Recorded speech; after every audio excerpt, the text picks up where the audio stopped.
ওনার মন্তব্য কুৎসিত, উনি মিথ্যে কথা বলেন বলে আমাকে মিথ্যে কথা বলতে হবে, আমি এটা বিশ্বাস করি না।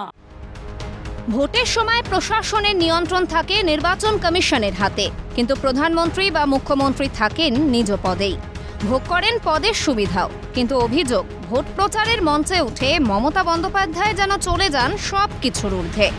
সাংবিধানিক পদে থেকেও মর্যাদা দেন না তার নিজের পদের বা অন্য কোনো পদের। রবিবার মালদহ থেকে প্রধানমন্ত্রীকে চূড়ান্ত নিশানা মমতা বন্দ্যোপাধ্যায়। আর প্রধানমন্ত্রী অনেক মিথ্যে কথা বলে বেড়াচ্ছেন। একটা প্রধানমন্ত্রীর কাছে এত মিথ্যে কথা বলা শোভা পায় না, ভালো দেখায় না।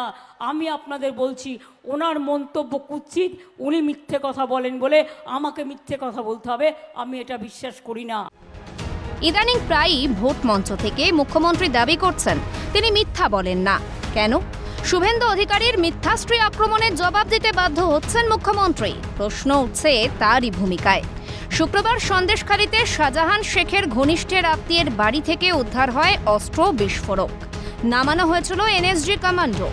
সেই উদ্ধারকেও সাজানো বলার চেষ্টা করেছিলেন মুখ্যমন্ত্রী। প্রশ্ন তুলেছিলেন, কেন জানানো হচ্ছে না পুলিশকে? क्यों इतना झूठा बोलते हैं? क्यों आप इधर में एक चॉकलेट बोमा फटने से भी आपको सीबीआई, आपको एनआईए, आपको एनएसजी जैसे कोई युद्ध हो रहा है, और वन साइडेड स्टेट पुलिस को बताया नहीं, किसी को पता नहीं है क्या क्या मिला, किधर से मिला।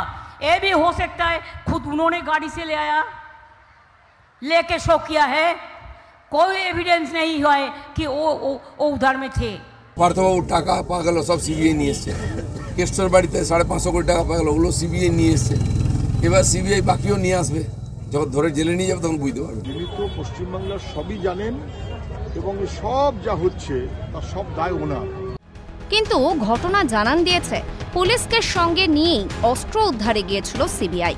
তাহলে সাংবিধানিক পদে থেকে সীমান্ত লাগোয়া এলাকা থেকে বিদেশি আগ্নেয়াস্ত্র উদ্ধারের মতো ঘটনাকে কিভাবে সাজানো বলেন মুখ্যমন্ত্রী? কিভাবে অস্বীকার করতে পারেন পুলিশ মন্ত্রী হিসেবে তার ব্যর্থতার কথা? উঠছে সেই প্রশ্ন।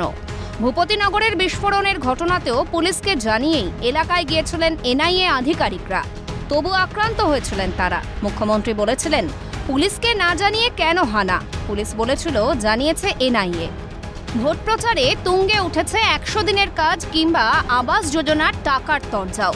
হিসেব চাইছে কেন্দ্র, হিসেব দিচ্ছে না রাজ্য। ভোট মঞ্চ থেকে মুখে মুখেই অঙ্ক মেলানোর গল্প করছেন মুখ্যমন্ত্রী।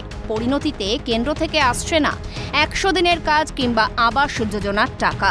ভুগছেন আম জনতা, বলছেন প্রধানমন্ত্রীও।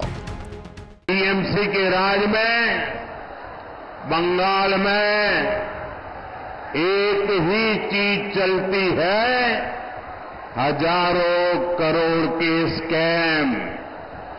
शारदा चिटफंड स्कैम, रोज वैली चिटफंड स्कैम, पशु तस्करी घोटाला, नगर पालिका नियुक्ति घोटाला, राशन घोटाले, कोयला तस्करी घोटाला, घोटाले टीएमसी करती है और भुगतान ये बंगाल के जनता को पड़ता है। হাইকোর্টের রায় চাকরিহারা হয়েছেন প্রায় 26,000 মানুষ। চাকরির পরীক্ষার উত্তরপত্র নষ্ট করে ফেলায় এত বিপত্তি।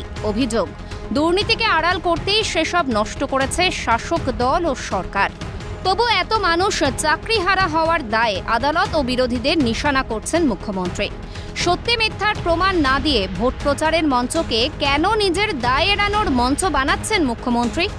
সত্যি কোনটা, মিথ্যাটাই বা কি জানতে চায় বাংলা। তর্কে না, নথিতে। সেসব নথি কি পেশ করবেন মমতা বন্দ্যোপাধ্যায়ের সরকার? জবাব মিলবে কি অচিরেই? ক্যালকাটা নিউজ।